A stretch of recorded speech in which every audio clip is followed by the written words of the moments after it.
नमस्कार दोस्तों, स्वागत है आपका न्यू उत्कर्ष इस यूट्यूब चैनल में। आज के इस वीडियो में देखने वाले हैं चालुक्य वंश के बारे में। चालुक्यों में बता दूं कि चालुक्य वंश के अंतर्गत हम देखेंगे वातापी के चालुक्यों के बारे में, और यही सबसे ज़्यादा इंपॉर्टेंट है। बाकी आगे आने वाली वीडियो में हम देखने वाले हैं कल्याणी के चालुक्य वगैरह की भी हम बात करेंगे, और लेकिन चूँकि इस वीडियो में हम बात करेंगे चालुक्य वंश वातापी के चालुक्य के बारे में, ये काफ़ी इंपॉर्टेंट वीडियो होने वाला है। इसके बाद जब आने वाली वीडियो होंगी उसमें जिसमें हम चालुक्य मतलब कल्याणी के चालुक्य तो हम बात करेंगे ही करेंगे, उसके बाद जब आएंगे तो उसमें हम बात करने वाले हैं, बात करेंगे हम पल्लव की। पल्लव के बाद हम बात करेंगे राष्ट्रकूट की। राष्ट्रकूट के बाद हम बात करने वाले हैं, जैसे आप जान रहे हैं कि जैसे देवगिरी के यादव वगैरह हो गए या द्वार समुद्र के होयसल हो गए, इनके बारे में हम आगे आने वाले वीडियोज़ में हम देखेंगे। लेकिन इस वीडियो में चालुक्य वंश के अंतर्गत वातापी के चालुक्य, जल्द से जल्द एशियन हिस्ट्री खत्म होने वाली, कुछ ही वीडियो बचे और एशियन हिस्ट्री खत्म हो जाएगी। उसके बाद हम कला संस्कृति वगैरह पे भी आएंगे, दक्षिण भारत की थोड़ा सा हम कला संस्कृति के बारे में आपको बताएंगे, तो उसके बारे में आप लोग देखिएगा। लेकिन खैर आइए चलिए देखते हैं चालुक्य वंश। चालुक्य वंश वातापी के चालुक्य जो संस्थापक है वो कौन है? वो जय सिंह है। संस्थापक कौन है? जय सिंह है। और जय सिंह के बाद हम देखेंगे एक अन्य शासक आता है रणराज। रणराज जो है या जय सिंह है, ये पहले शुरुआत में जब हम देखेंगे तो एक कदम्बों के अधीन थे, तो कदम्बों के शुरुआत में अधीन थे, लेकिन आगे चल करके जब हम देखेंगे तो वास्तविक संस्थापक जो है पुलकेशिन फर्स्ट बनता है, यह कहलाता है वास्तविक संस्थापक। और मैप में जब हम देखेंगे तो ये आप देखिए, ये आपको दिख रहा है मैप जो आप देख रहे हैं, ये आपको दिख रहा है चालुक्य का क्षेत्र है। नीचे की तरफ देखेंगे तो आप कदम्ब दिखेंगे, ये वाला क्षेत्र पल्लव है। पल्लव को मैप में मैंने इसलिए बनाया क्योंकि चालुक्य और पल्लवों का संघर्ष काफ़ी लंबे समय तक चलता है, और कह सकते हैं एक तरीके से चालुक्यों का पतन भी पल्लवों की वजह से हो जाता है, क्योंकि कुछ ज़्यादा ही है उसमें पल्लवों को दखलंदाजी दोनों के बीच में चलती है। तो आगे आने वाले समय इसके बारे में हम आपको बताएंगे। तो आइए देखते हैं पुलकेशिन फर्स्ट के बारे में। पुलकेशिन फर्स्ट की जो उपाधि है उसकी उपाधि है श्री पृथ्वी वल्लभ, श्री वल्लभ, वल्लभेश्वर की उपाधि है। इसने अश्वमेध यज्ञ करवाए थे तथा वातापी को अपनी राजधानी बनाया था। तो याद रखिएगा, वातापी को अपनी राजधानी किसने बनाया? तो पुलकेशिन फर्स्ट ने बनाया था। तो वातापी जो थी वो चालुक्यों की राजधानी भी थी। अब हम इसके बाद देखेंगे जो नेक्स्ट शासक आता है वो है कीर्तिवर्मन फर्स्ट, जिसकी उपाधि आप देख लीजिए। इसकी उपाधि थी पुरुरण पराक्रम की, और इसने जो थी, क्योंकि मैंने बताया ना कि कदम्बों के अधीन थे, और इसने क्या किया था, वनवासी के कदम्बों तक कोंकण के मौर्य को पराजित कर दिया था। दरअसल हम सबसे पहले देखेंगे तो कदम्बों के पहले अधीन थे, उसके बाद में स्वतंत्र हो गए चालुक्य, लेकिन आगे चल करके फिर चालुक्यों ने क्या किया, कदम्बों को ही पूरी तरीके से नष्ट कर दिया। तो कदम्बों को पराजित कर दिया किसने? कदम्ब को पराजित करता है कीर्तिवर्मन फर्स्ट, और इसने क्या किया था, इसे वातापी का प्रथम निर्माता भी बोला जाता है। तो वातापी का प्रथम निर्माता किसको बोलते हैं? तो वातापी का प्रथम निर्माता कीर्तिवर्मन फर्स्ट है। और जब कीर्तिवर्मन फर्स्ट की जब मृत्यु हुई, यहीं पर थोड़ा सा कह सकते हैं कि जब कीर्तिवर्मन फर्स्ट की जब मृत्यु हुई तो जो पुलकेशिन द्वितीय जो है ये अल्पवयस्क है, अर्थात इसका जो पुत्र है कीर्तिवर्मन फर्स्ट का, ये अभी अल्पवयस्क है। अल्पवयस्क होने की वजह से जो इसका चाचा अर्थात कीर्तिवर्मन फर्स्ट का जो भाई है वो क्या करता है, इसका संरक्षक बन जाता है। चाचा का नाम है मंगलेश। मंगलेश जो है वो पुलकेशिन द्वितीय का जो है वो संरक्षक के रूप में कार्य करता है। लेकिन आगे चल करके जब पुलकेशिन द्वितीय बड़ा हो जाता है तो चाचा मंगलेश उसको अपना कह सकते हैं कि उत्तराधिकारी नहीं मानते हैं, और उसको शासन प्रशासन जो है वो कह सकते हैं उसका राज्याभिषेक वगैरह नहीं करवाते हैं। इसीलिए और ये चाह रहे हैं, मंगलेश चाह रहे हैं कि आने वाले समय में जो सत्ता का जो हस्तांतरण हो वो मंगलेश की पीढ़ी चले, पुलकेशिन द्वितीय की ना चल पाए। तो ये भी सिचुएशन बनती है। इस वजह से क्या होता है, पुलकेशिन द्वितीय और चाचा मंगलेश के बीच में युद्ध होता है, और उस उत्तराधिकार के युद्ध में मंगलेश की इसमें हत्या हो जाती है। तो चाचा मंगलेश की इसमें क्या होगी, हत्या हो जाएगी। चाचा मंगलेश की हत्या हो जाने के बाद में पुलकेशिन द्वितीय जो है वो शासक बन जाएगा। लेकिन चाचा मंगलेश जब संरक्षक के दौर में, जब चाचा मंगलेश जब गुजर रहे थे, जब संरक्षक थे पुलकेशिन द्वितीय के, तो उनका एक थोड़ा सा इंपॉर्टेंट है, महाविष्णुग्रह गुहा मंदिर का निर्माण भी इन्होंने करवाया था। ये आप याद रखिएगा, हो सकता है परीक्षा में कोई पूछ ले किसने करवाया था, तो मंगलेश ने करवाया था। संरक्षक थे पुलकेशिन द्वितीय के काल में, तब उन्होंने करवाया था। आगे की जब हम बात करेंगे तो पुलकेशिन द्वितीय में जब देखेंगे तो चालुक्य वंश का सर्वाधिक शक्तिशाली शासक रहा है। चालुक्य वंश का सर्वाधिक शक्तिशाली शासक कौन है? तो वो है पुलकेशिन द्वितीय। इसका लेख है जो काफ़ी इंपॉर्टेंट है, जिसका नाम है ऐहोल अभिलेख। आप बहुत बार पढ़ते ही हैं ऐहोल अभिलेख। इसकी रचना जो थी वो रविकीर्ति ने की थी। ऐहोल अभिलेख की रचना किसने की है? रविकीर्ति ने की है। और रविकीर्ति कैसा है? जैन मतानुयायी है। और इस अभिलेख में जब बात की जाती है तो रविकीर्ति की जो तुलना है वो कालिदास और भारवी से की जाती है।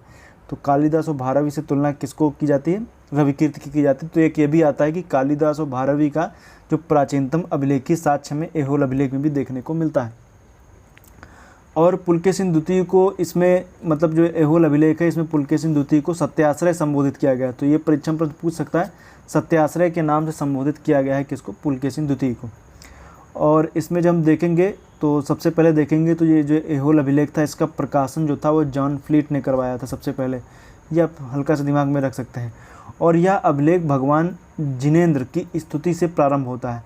अब ये जिनेंद्र अर्थात महावीर स्वामी जी की जो मैंने बताया कि स्तुति से जो प्रारंभ हो रहा है, तो कि आप जान रहे हैं जो रविकीर्ति है वो जैन मतानुयायी है, इसलिए उसकी स्तुति से ये प्रारंभ होता है। और भाषा की बात करेंगे तो इस अभिलेख की जो भाषा है वो संस्कृत है, लिपि जो है वो दक्षिणी ब्राह्मी है। हो सकता है परीक्षा में पूछ ही लिया जाए। और पुलकेशिन द्वितीय ने कदम्बों की स्वतंत्र सत्ता को समाप्त ही कर दिया। आखिर इससे पहले जब हम देखेंगे तो कीर्तिवर्मन ने पराजित किया था, लेकिन आगे चल करके पूर्ण तरीके से स्वतंत्र सत्ता को जो समाप्त करता है वो पुलकेशिन द्वितीय ही करता है। और पुलकेशिन द्वितीय भी कह सकते हैं कि आगे चल करके हर्षवर्धन के साथ में युद्ध होता है नर्मदा नदी के तट पर। जब हर्षवर्धन के साथ युद्ध होता है तो उसमें हर्षवर्धन पराजित हो जाता है और पुलकेशिन द्वितीय जो है वो विजयी हो जाता है। और ये मैंने हर्षवर्धन जब मैं बता रहा था तो उसमें मैंने बताया था, तो याद रखिएगा ऐसी सिचुएशन आती है। अब हर्षवर्धन तो खैर जो मैंने बताया आपको कि हर्षवर्धन पराजित हुआ और पुलकेशिन द्वितीय जीत गया। अब आगे चल करके जब हम देखेंगे तो पल्लव चालुक्य संघर्ष का एक दौर चलेगा, जिसमें हम देखेंगे शुरुआती तौर पर जब हम देखेंगे तो Pulakeshin versus Mahendra Varman first. Mahendra Varman first जो है ये हैं पल्लव के, ये पल्लव के हैं, याद रखिएगा। और इसमें पुलकेशिन द्वितीय ने क्या किया? महेंद्र वर्मन फर्स्ट पर अटैक किया। जब महेंद्र वर्मन फर्स्ट पर जब इसने अटैक किया और मान लीजिए जैसे ये एक हल्का सा मैं छोटा सा यहाँ पर एक मैप बना दे रहा हूँ। जैसे मान लीजिए जैसे यहाँ पर उन्होंने अटैक किया और ये कांची है, तो कांची को तो ये बचाने में सफल रहे क्योंकि राजधानी थी पल्लव की। आसपास के क्षेत्रों को उसने विजित कर लिया था, किसने? पुलकेशिन द्वितीय ने। और जो क्षेत्र इसने विजित किया था उसी विजित क्षेत्र पर ही इसके भाई विष्णुवर्मन है। किसका भाई? पुलकेशिन द्वितीय का भाई। तो पुलकेशिन द्वितीय का भाई है विष्णुवर्मन, उसको वहाँ का शासक बनाया गया, जो आगे चल करके वेगी के चालुक्य या पूर्वी चालुक्य की इसने स्थापना की थी। तो वेगी के चालुक्य या पूर्वी चालुक्य की स्थापना जो किया था वो किसने किया था? वो क्या था? विष्णुवर्मन ने ही। वो आगे चल करके आपको बताएंगे। नेक्स्ट जब हम इसमें आगे देखेंगे तो पुलकेशिन वर्सेस नरसिंह वर्मन फर्स्ट के बीच में एक युद्ध की स्थिति बनती। आगे चल करके जब देखेंगे तो महेंद्र वर्मन फर्स्ट की जगह आ गया नरसिंह वर्मन फर्स्ट, जिसको महामल्ल भी बोलते हैं। एक तरफ है पुलकेशिन। तो नरसिंह वर्मन फर्स्ट और पुलकेशिन के बीच में जब युद्ध होता है तो इस युद्ध में जब हम देखेंगे तो सहयोग दिया श्रीलंका के राजा जो हैं, श्रीलंका का शासक है मानवर्मन। तो मानवर्मन है जिन्होंने सहयोग दिया था नरसिंह वर्मन फर्स्ट का। इस युद्ध में जब देखेंगे तो अब देखें तो पुलकेशिन की हत्या हो जाती है। और कहते हैं इसमें 3 युद्ध लड़े गए थे। कितने युद्ध? 3 युद्ध लड़े गए थे। एक था महाबलीपुर, सॉरी इसमें देखेंगे तो 3 युद्ध है। एक है परियल का युद्ध, देखिए मैं बता दे रहा हूँ।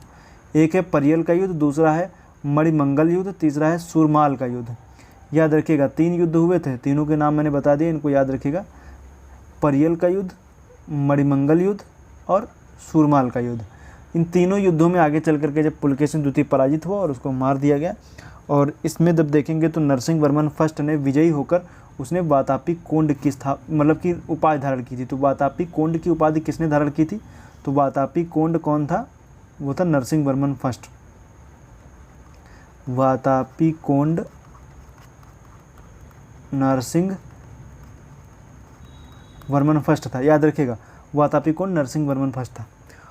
और इसने क्या किया था? जब एक तो वातापी को जब जीत लिया था तो इसने वातापी में ही अब पास में जब देखेंगे तो महाबलीपुर शहर की स्थापना की तथा सप्त पैगोडा रथ मंदिर का निर्माण भी इसने करवाया था। तो महाबलीपुर शहर की स्थापना की तथा सप्त पैगोडा रथ मंदिर का भी निर्माण करवाया था। लेकिन जब हम बात करेंगे पल्लवों की तो पल्लवों में हम इसके बारे में जिक्र करेंगे जब हम बात करेंगे नरसिंह वर्मन फर्स्ट ने जो वहाँ पर जब जाएगा तो वहाँ पर जो भी वगैरह बनाएगा वातापी में, तो वहाँ पे उसका जिक्र हम आपको किस में करेंगे, उसमें पल्लव वगैरह का जिक्र करेंगे तो उसमें बताएंगे। इसी में एक और बात आती है, लोहनेर अभिलेख है। लोहनेर अभिलेख में पुलकेशिन द्वितीय को पूर्वी तथा पश्चिमी समुद्र का अधिपति कहा गया है और इसकी एक अन्य उपाधि दक्षिणापथेश्वर की। तो दक्षिणापथेश्वर की उपाधि किसकी है, ये आप याद रखिएगा। दक्षिणापथेश्वर की उपाधि जो है वो पुलकेशिन द्वितीय की ही है।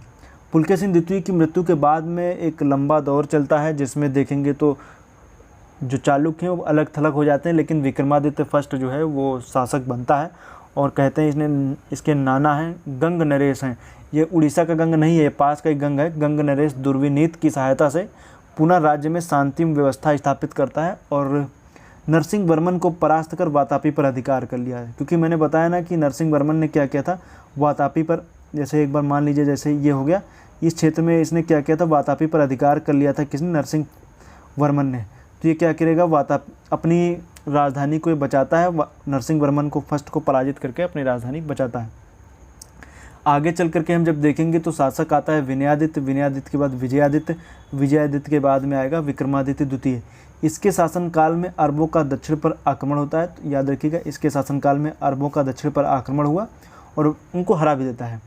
और आगे चल करके इसने क्या किया था, पल्लव नरेश, पल्लव शासक है नंदीवर्मन सेकंड, जिसको पल्लव मल्ल भी बोलते हैं, उसको ये पराजित करता है। और पराजित करते हुए कांची कुंड की उपाधि धारण करता है। इससे पहले हम देख रहे थे नरसिंह वर्मन क्या कर रहा था, वो वातापी कुंड की उपाधि धारण कर रहा था।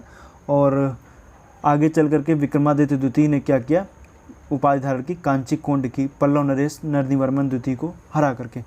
तो कांची में नरसिंह वर्मन द्वारा, ये आप याद रखिएगा, आगे चल करके जब हम देखेंगे तो कांची में नरसिंह वर्मन द्वितीय निर्मित राज सिंहेश्वर मंदिर में स्वर्ण इसने ध्यान दिया था। क्योंकि आगे चल करके देखेंगे तो नरसिंह वर्मन द्वितीय ने यहाँ पर क्या किया था, एक मंदिर बनवाया था राज सिंहेश्वर मंदिर। तो ये आगे चल करके उसमें क्या करेगा, ये दान वगैरह देगा। तो ये चीज़ आप याद रखिएगा, ये उसमें दान वगैरह भी देता है। और भी जब हम बात करेंगे इसमें तो हमें देखने को ये मिलेगा कि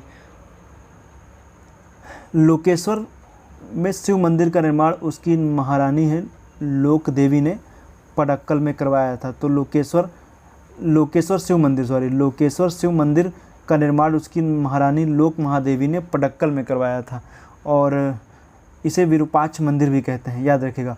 और इन्हीं की मतलब कि जो लोक महादेवी, इनकी छोटी बहन है त्रिलोक्य महादेवी। त्रिलोक्य महादेवी ने क्या किया था, त्रिलोक्य महादेव मंदिर का निर्माण करवाया था, याद रखिएगा। त्रिलोक्य महादेव मंदिर का निर्माण भी करवाया था। ये चीज़ जो ही मैं बता रहा हूँ इनको आप याद रखिएगा, काफ़ी इम्पोर्टेंट चीज़ें हैं।